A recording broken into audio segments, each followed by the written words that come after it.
Pat was relaxing at home, enjoying a glass of whiskey, when he received a text.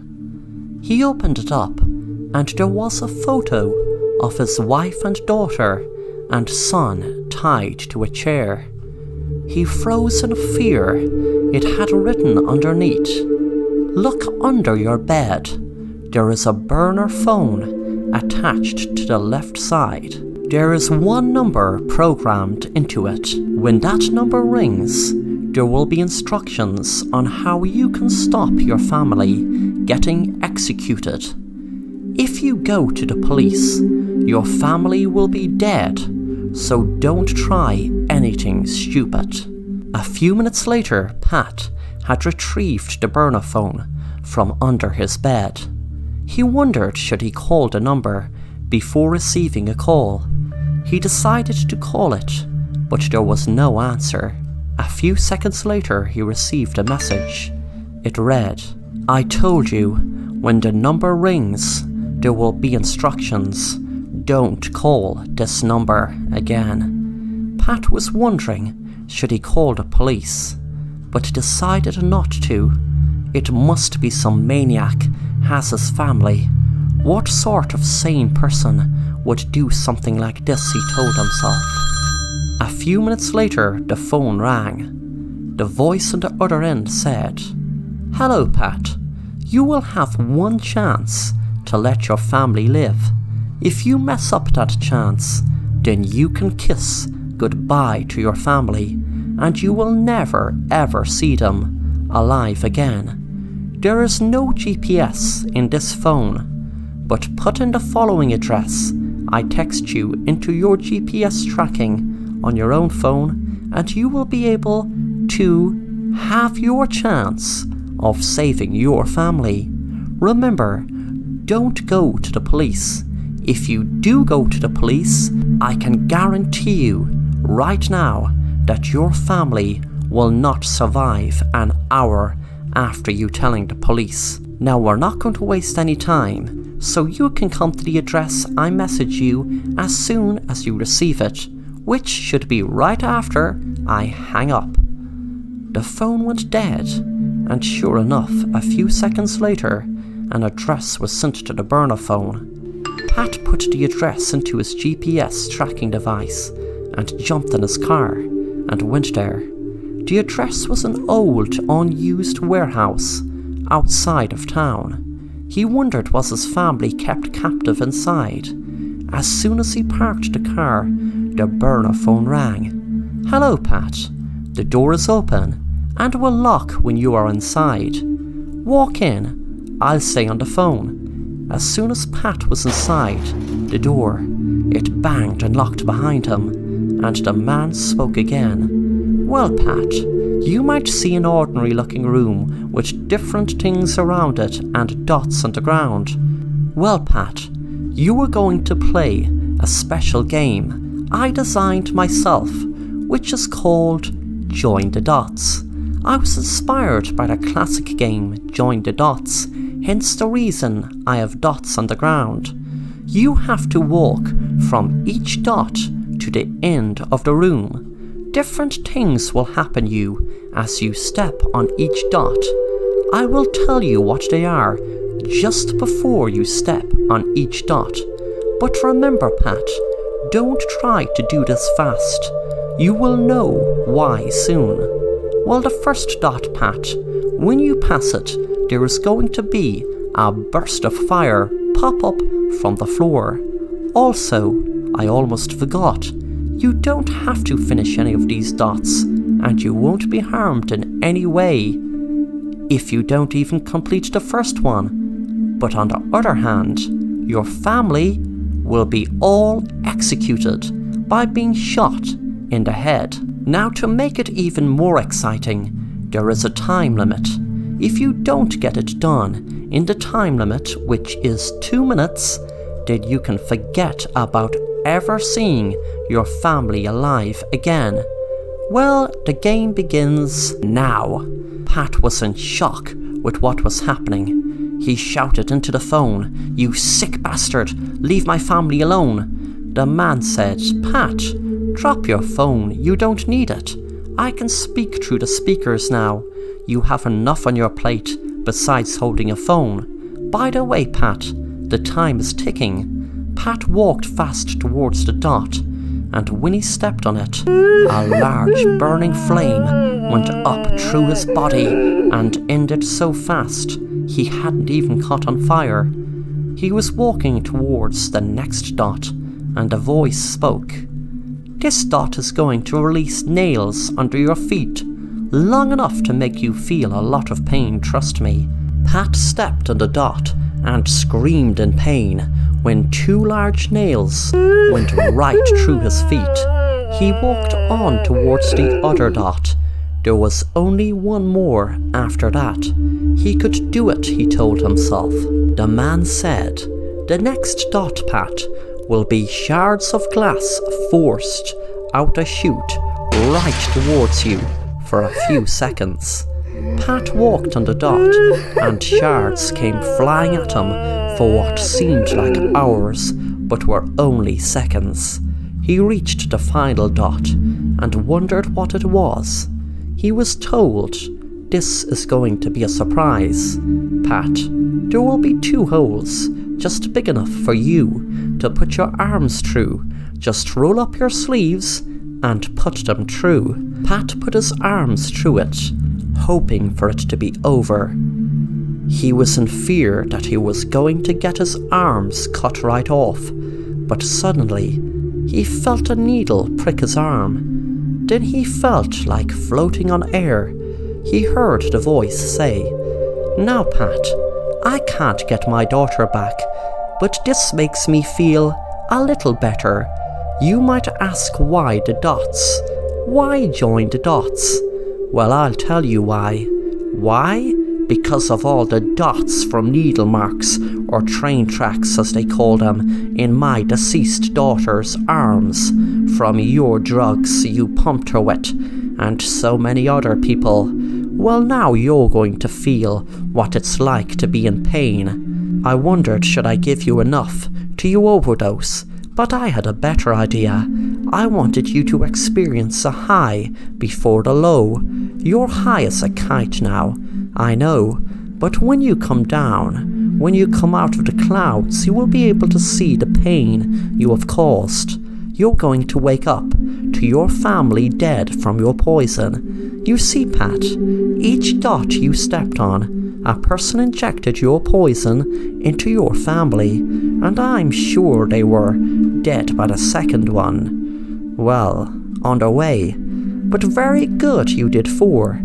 And good for me that it takes time for them to die. Do you remember I said you would never see your family alive again if you didn't step on the dots? I meant it. You will see your family alive. The wall raised, and Pat could see his family tied to a chair, slipping more and more out of this world, with needles stuck in their arm.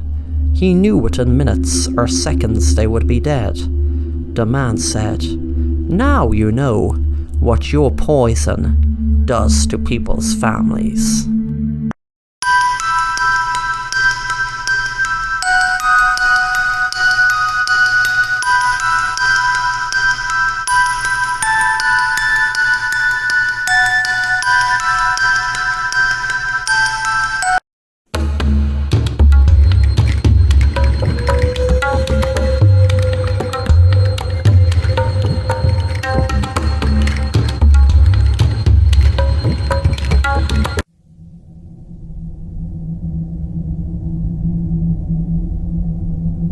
I can't help if you don't talk to me.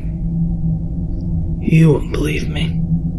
If you tell me you saw Bigfoot or some creature in the woods, I will believe it. I promise. Tell me your story. There were no creatures, spirits, or monsters. It was just me. It was my first time as a caretaker in Yellowstone. I barely knew the place, but when I saw it for the first time, I fell in love instantly. I was in complete awe of it. The mountains that reached up to the clouds and the valleys which cut beneath them. The forest, which ran vast and all-consuming throughout. And then there was the wildlife. It was overwhelming in its beauty. And people left the park in November for the winter season. And that's when I came in. I was to remain there until the plows could reach me towards the end of winter. I was the only one in my section, alone for miles and miles. My job was to clear the snow off the roofs of some of the buildings and structures. That was pretty much all I was supposed to do, but it kept me busy. There was always more snow to clear. I enjoyed the solitude. I'd been craving it for some time. When night fell, my cottage was the only source of light. The entire landscape, mountains, rivers, and the forest, all of it was dark. It was like an ocean of black, if you can picture it. And a tiny pin drop of light in the middle. That was me. I read books and made dinner. That's how I spent my nights. One day there was a storm. The snow was falling so thick and so fast that I couldn't get past my own front door. I decided it was too dangerous to try going out, so I stayed in, knowing that I'd have to do double the work the next day. But it was okay, because it was better than being caught outside in a storm. That could be death if you couldn't find shelter. That night, after dinner, I read as I normally do, but as I did, I noticed a strange sound. A soft, wet hum. I heard it before, only when I was absolutely silent, but I could never place where it was coming from or what it could be. So I forgot about it. I kept reading, and when I was too tired to read another word, I turned out the lights and went to bed. It woke me from a sound sleep. I was so tired and disoriented, I wasn't sure if I had heard something or if it'd just been a dream. Slowly I came out of my fog, and then I knew it hadn't been a dream. There was a knock at my door. I couldn't imagine who it could be. I was miles away from anyone, and in a storm, it would be impossible to get to me. I tried to look out the window by my bed, but it was too dark. I picked up the gas lantern and lit it. Then I moved to the door. When I opened it, the wind hit me like 1,000 needles. I aimed the light out, but there was only snow and darkness. Beneath me, though, I did notice something. Footprints. They led from my door to just outside the window where my bed was, then back out into the black. Sudden terror came over me as I looked out over the dark. I closed the door and latched it shut. After sitting in fear for a few moments, my exhaustion caught up to me again. Though I was afraid, I could think of nothing I could do. So I put the light away and I lay in bed. The following morning I woke up and remembered, but I had no idea if I had dreamt it or if it really happened. I opened the front door and found there were no footsteps outside. And though I let myself believe it had been a dream, part of me knew that the snow would have filled in the footsteps if they had really been there at all. The sky looked just as bad as the day before, but if I didn't clear the roof before another storm, the other stations could cave in. I can't express the fear I felt walking through the woods that day. Any noise sent shivers up my spine. I was convinced someone had been there last night, watching me sleep. But if it was true, why wouldn't they wait for me to open the door? And how could they have survived the storm? I cleared the roofs from the other buildings, and as I did, it began to snow again. By the time I started my journey back to my cabin, the snow was too thick to see through. I was caught in it, and worse, I was lost. My compass seemed to be working, but the more I followed it, the less I recognized my surroundings. My feet burned from the cold, my bones shivered. Then, darkness fell. I thought that was it. I would die right then and there, frozen in the woods. And then I saw a light. I thought maybe I had left the lantern on, but I remember turning it off. But I didn't care either way. I was glad because the closer I got, the more I realized that yes, it was my cabin, and I was home. The door was locked when I tried to pull it, but how could that be? Unless I was wrong. Maybe this was someone else's cabin. Maybe I wasn't as far from the other caretakers as I originally thought. I knocked and waited. The wind blew cold all about me. I moved to the window and saw the person inside. It was me. I stumbled back into the woods and hid. I watched as the person inside opened the door and looked out, the lantern held out ahead of them. I watched closely, trying to understand. Then they quickly went back inside and closed the door, as if they were afraid. Against all odds, I found my way back to the buildings I had cleaned and slept inside. I nearly froze to death that night. The next morning, I stood in the woods and watched the cabin for as long as I could before approaching it. When I finally did, I found it empty and the door was unlocked like I'd left it. It felt foreign to me now, like I was in someone else's home. Like when you have to stay at a stranger's house, except all the things in it were mine. The only thing familiar was the smell. It was tart and sour, but in my time here I'd grown to love it, and I was home. Outside, the world was frozen. The life and beauty I had been struck by when I first arrived had long since faded. I was afraid of the day because I could look out my window and see what was outside. I didn't want to see. But of course, the day was nothing compared to night.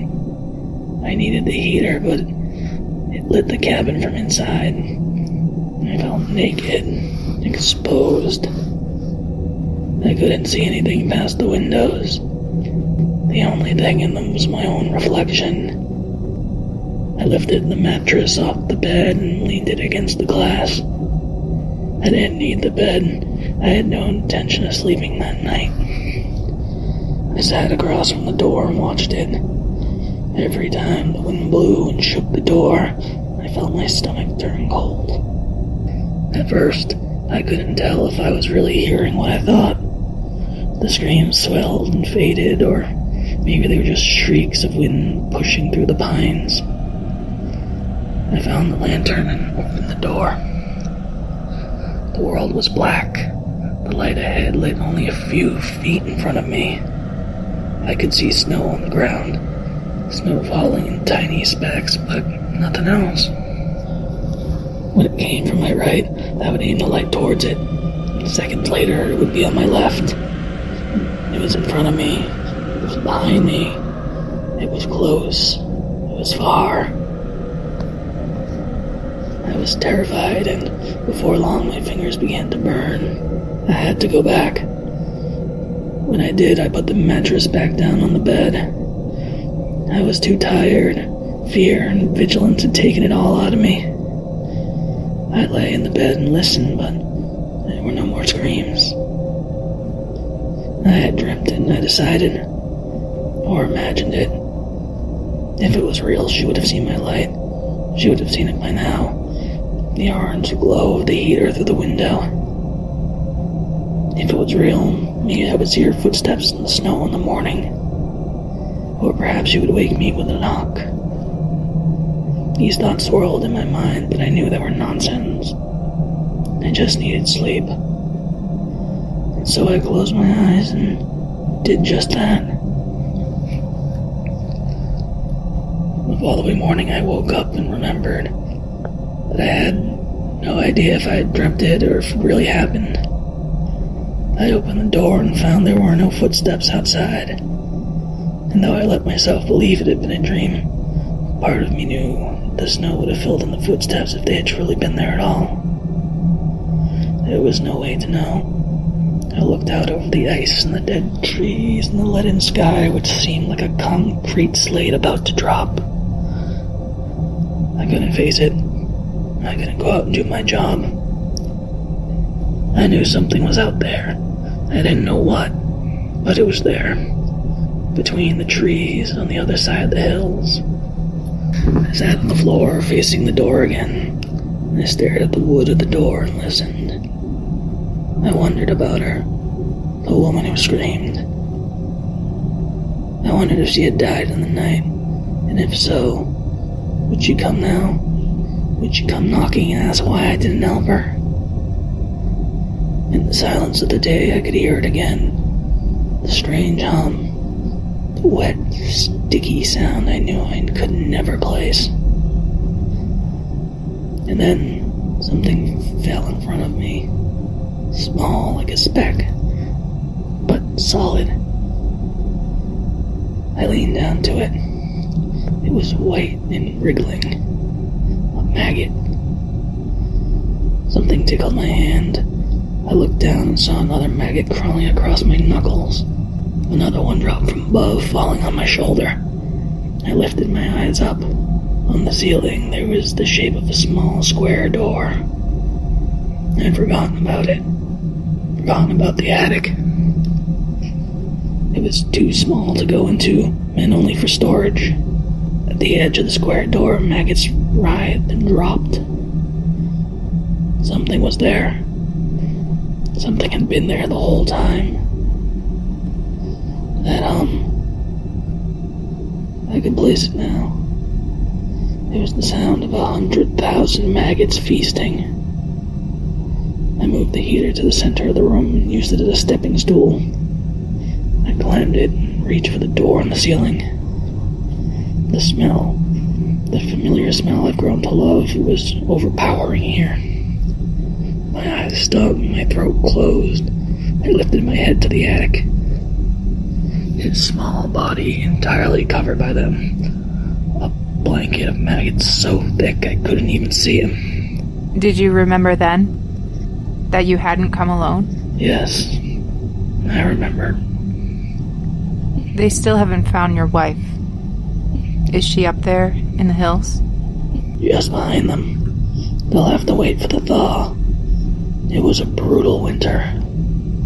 I tried to tell her there was nothing out there, nothing but ice, but she ran anyway.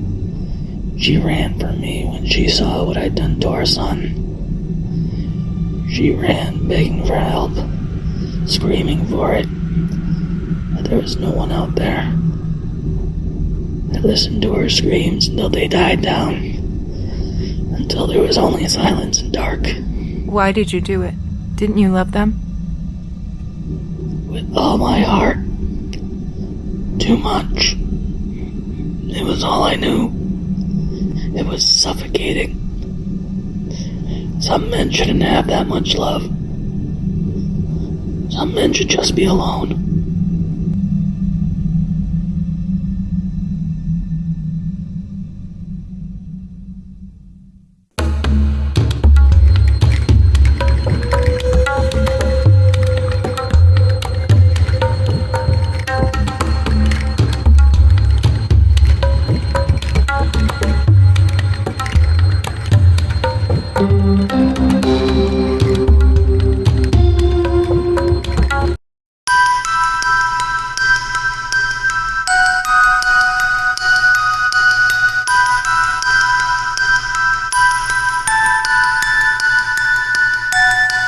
Hello, my name is Martin. It was a sunny day in June. Me and my friends were visiting a local park where there was a very big house and a beautiful garden. The house was open up for visitors to look around, and there was a shop and even a restaurant.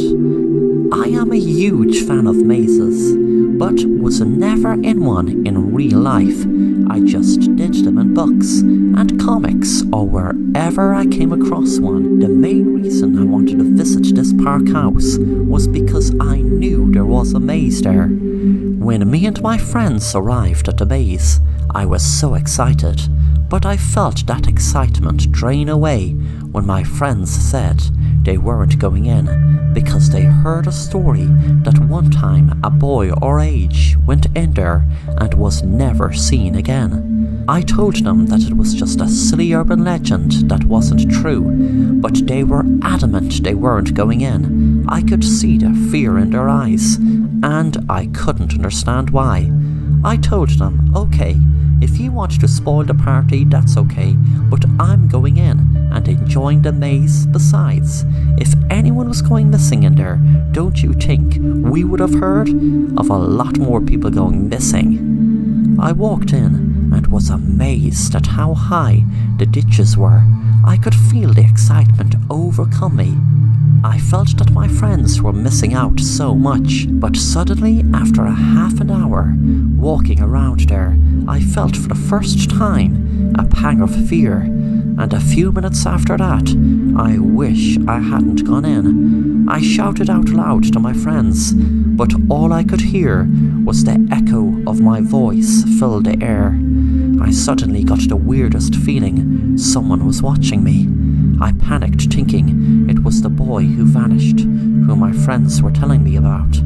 I walked around and around and around. I had enough of the maze now. I wanted to get to the exit to get out of it. Suddenly, I heard some shouting, and to my relief, I realized it was my friend Sarah. When I got out of the maze, I acted like I wasn't afraid and said, "That maze is so cool. I was walking around for hours, it seemed like, and I genuinely couldn't find my way out. They must have designed this maze so well." That night I was in my room, but that was when the weirdest thing had happened. I walked out of my room, and when I walked into, which should have been my hall, I was in my room again. I suddenly saw a door in another direction, and once again when I entered it, I was in my room. This kept happening over and over and over. I could not make any sense of it, because I could look back and see my room, and turn around and look in the door and see my room again. I was panicking, thinking of the maze, knowing what was happening to me in there is happening to me right now in my own bedroom. Suddenly I fell over something when I was going through the door. It was a book. I picked it up, and the title read, The Maze. I opened it up and read the first page, and a shiver ran up my spine. The publishing date was 2020, and the year at the time was 2010. I looked at the writer's name, and it was my best friend Sarah. Then I read, 10 years ago, my friend entered a maze that me and my friend warned him about, and he never was seen again. We had warned him of exactly the same thing happening another boy years ago, who we cannot find out who it is.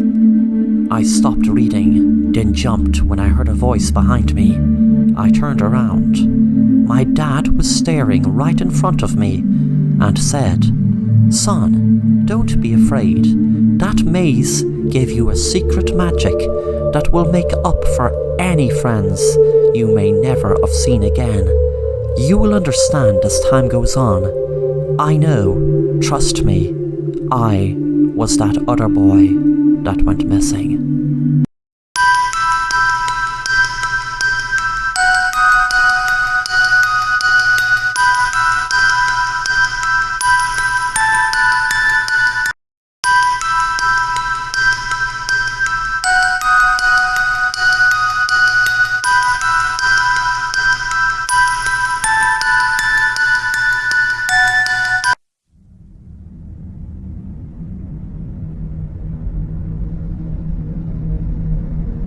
We had heard about the sickness for weeks. Rumors of people dropping in the streets, being run over by carriages and left to rot, No one would touch them for fear of being infected. In just hours, whole villages were seeing symptoms, hundreds dead in days. I lived in a small farming village with my mother and father. We were secluded where we lived. There were only 4 houses spread over 20 miles. People from the cities would drift by on their way to safety and tell us what they'd heard about the fever. But no one else came after a while. Not even the mailman. A week, a month, 2 months passed, and we hadn't seen a soul. My father and mother decided to leave, but I told them I couldn't come. The family that lived on the last farm east was very dear to us, and they had small children. I told my mother I would go to see if they were okay and ask if they would come with me. After that, I would follow my parents south to where my aunt lived. Mother cried, but I would not be swayed. I watched them leave as the sun rose over the dirt road. I had a 20-mile walk in front of me, and so I began. There are those who doubt my story after this point. Some say I'm simply lying. Others speculate I had the fever, and what I saw was only in my mind. I know I wasn't sick.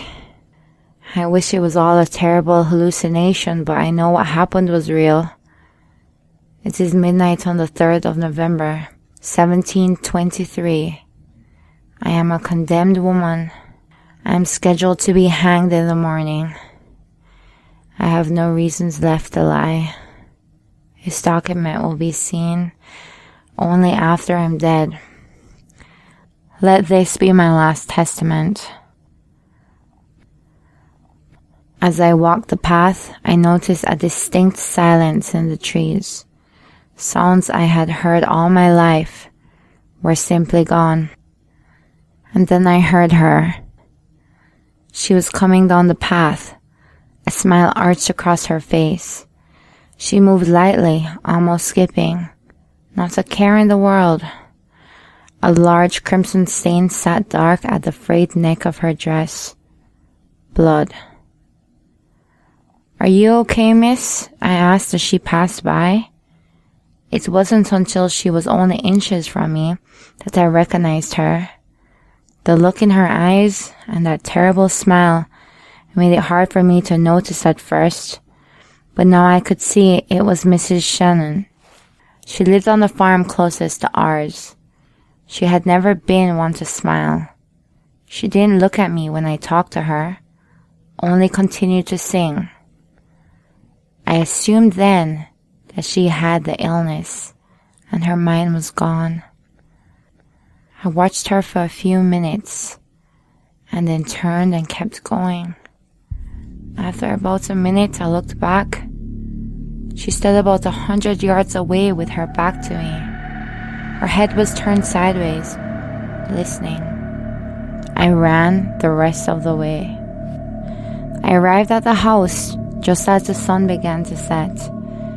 I knew something was wrong as soon as I laid my eyes on it.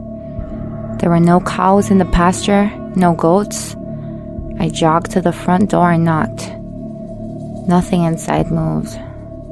Flies buzzed in the kitchen where dirty dishes sat out exposed. Maggots slithered on the plates, finishing what was left of a week-old dinner. A trail of blood led to the back of the house where the bedrooms were. I moved slowly. The smell was even worse here. Mr. Peters lay on the floor beside the bed.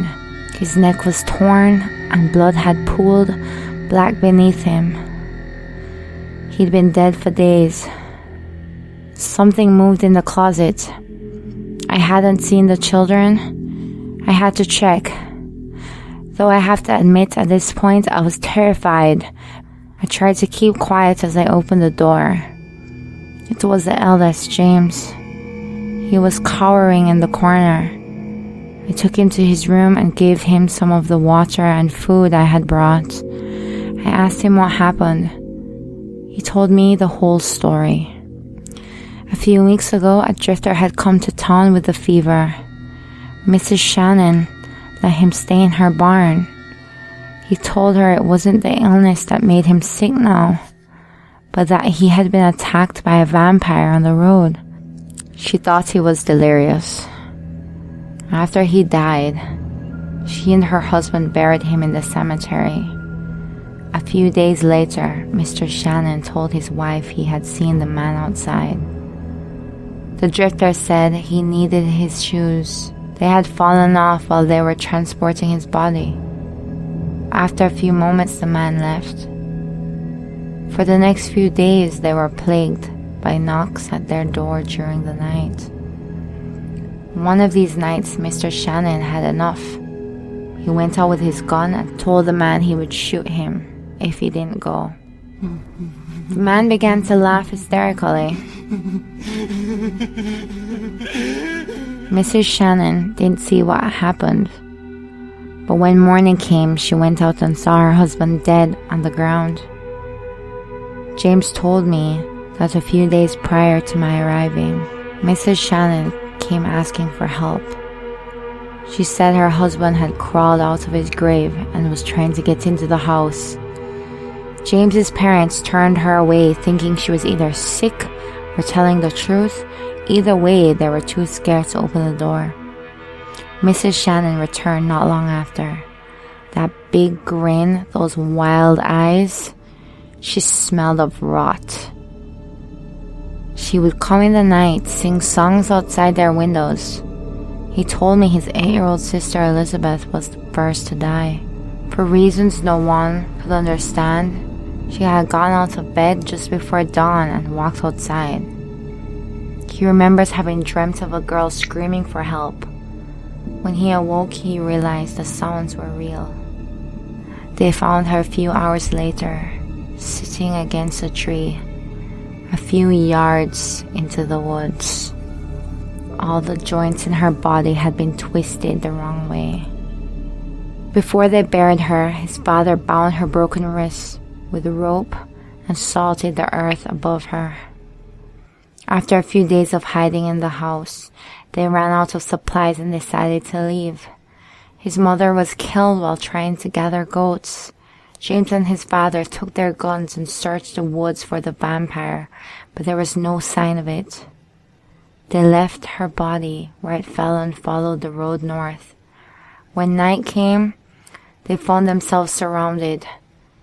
They would hear laughter coming from the forest and running feet cutting across the path behind them. James swears he heard his mother calling for him to come into the woods. In a panic, they headed back to the house. His father was briefly attacked along the way, and by the time they got inside, he was just barely breathing. I asked James if he knew who it was that had killed his father, and he told me it was his sister, 6 days after she died. In the end, I decided it didn't matter if it was true or not. James was weak and needed help. There were still usable supplies at my house. We had to leave. It's safer in the day, he told me. He wouldn't budge. He wouldn't let me bury his father either, but at least he let me put the body outside. The silence was still palpable. There were no crickets, not even a gust of wind to make me feel better. It was as if someone had taken our little village and cut it out from the rest of the world. Before I went back inside, I scanned the tree line expecting to see only darkness. There was a small purple dress obscured by low branches near the edge of the forest. At first I was elated. I could tell it was Elizabeth. She was caked in dirt. I thought because she had gotten lost in the woods and finally found her way out. I took a few steps toward her. She returned the favor and started walking to me. Her bones were all broken. She limped across the road like a puppet on strings. Each step she took would tear a new piece of flesh or crack another bit of bone. With absolute horror, I studied her face. She only smiled and held out her arms to me, wrists still bound. I ran back inside. James and I barricaded ourselves in the back bedroom and waited. I turned the lantern down to just barely a spark. We sat in the dark and listened. We heard his mother calling outside. James, Mommy's waiting. I could see the tears dripping down his cheeks. Elizabeth put her eyes between the cracks in the wood. Don't you miss us, brother? James begged her to leave. She said she would, but first she had to tell him something. He leaned in near the wall and she whispered in his ear. Then she left as promised. James sat without saying a word. He picked up the lantern and raised the flame. I asked if he was okay. He opened the globe and poured the oil down his throat. In seconds, he was covered in flames. I screamed. I wanted to help him, but there was no way. The room was overcome in just moments. I rushed to escape. Smoke filled every inch of the space. I couldn't see, couldn't breathe. By the time I stumbled outside, it was almost dawn. I was so overcome by the smoke in my lungs that I lost consciousness. When I awoke, there was nothing left of the house or of James. A gash ran across my wrist. I had lost a lot of blood in the night, but I could still move. I tore a piece of my dress and wrapped the wound. When I could walk, I wandered north towards the closest town. Somewhere along the way, I heard the light and ringing of a tiny bell. I came across a cemetery and saw that the bell I was hearing was from a grave. Someone inside was pulling it as if to say they had been buried alive. I walked to it, and as I did, another bell began to ring. Then another and another. I ran and never looked back. I thought I'd hurt my wrist while leaving the house, but now I realize that while I was unconscious lying on the grass, they fed. In a few hours, I'll be put to death for something I did not do. The people here think themselves civilized. They don't believe in monsters. I tried to warn them, but they won't listen, won't take precautions. They'll bury me tonight, and tomorrow morning, I'll be ringing my own bell. Dig deeper at sessionsx.tumblr.com.